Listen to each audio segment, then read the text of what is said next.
প্রিয় ফুলবাড়িবাসী, এক বছরও হয় নাই আপনাদের ছেলেরা মেয়েরা রাস্তায় নেমে আসছিল পুলিশের বর্বরতার প্রতিবাদে। আমি আজকেই কথা বলছিলাম আপনাদের কয়েকজনের সাথে। যেই ছেলে আগে কখনো রাজনীতি করে নাই সে এখন রাজনীতি ছাড়া আর কিছু চিন্তাই করে না। সে রাজনীতি করতো না, কিন্তু রাস্তায় নেমে গেছে কারণ তার ভাই রংপুরে আবু সাইদ পুলিশের গুলিতে নিহত হয়েছে। কিন্তু তারপরে সেই পুলিশ আবার বলছে যে না, সেটা পুলিশের গুলিতে মারা যায়নি। সেই ক্ষোভে সেই দুঃখে তারাও রাস্তায় নেমেছে।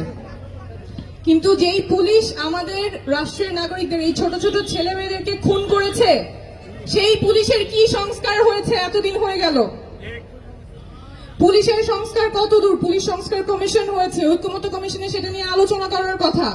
আলোচনা কোথায়?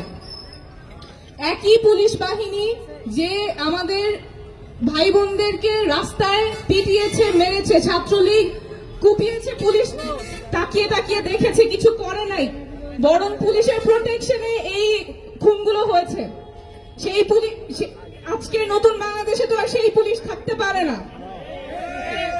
পুলিশের সংস্কার প্রয়োজন। আমাদের রাষ্ট্রের যে প্রতিষ্ঠানগুলো আছে, যেটা হাসিনার গুম খুনকে এনেবল করেছে, সেই প্রতিষ্ঠানগুলোর সংস্কার প্রয়োজন। আমরা তো ওই বাংলাদেশে আবার ফেরত যাব না যেখানে আমাদের অধিকারের জন্য কথা বলতে গেলে আমাদের মুখ বন্ধ করে দেওয়া হয়।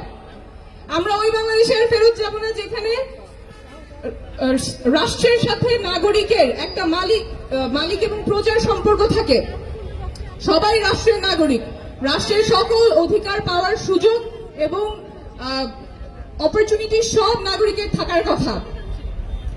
এই পরিবর্তনটার কথাই আমরা বলছি। সারা দেশের সবগুলো জেলায় আমরা এই দেশ গড়তে জুলাই পদযাত্রার মাধ্যমে যে পরিবর্তনগুলো আমরা চাই, দেশের ব্যবস্থায়, দেশের প্রতিষ্ঠানে, দেশের সচিবালয়গুলো, মন্ত্রণালয়গুলো সবাই যাতে রাষ্ট্রের নাগরিকের জন্য কাজ করে, এই কথাগুলোই আমরা বলছি। আপনাদের কাছ থেকে শুনছি, সমস্যার কথা শুনছি, এবং এইভাবেই আমরা আমাদের রাজনীতি করব, যাতে আমরা আপনাদের হয়ে রাজনীতি করতে পারি, আপনাদের ক্ষমতা আপনাদেরকেই ফেরত দিতে পারি।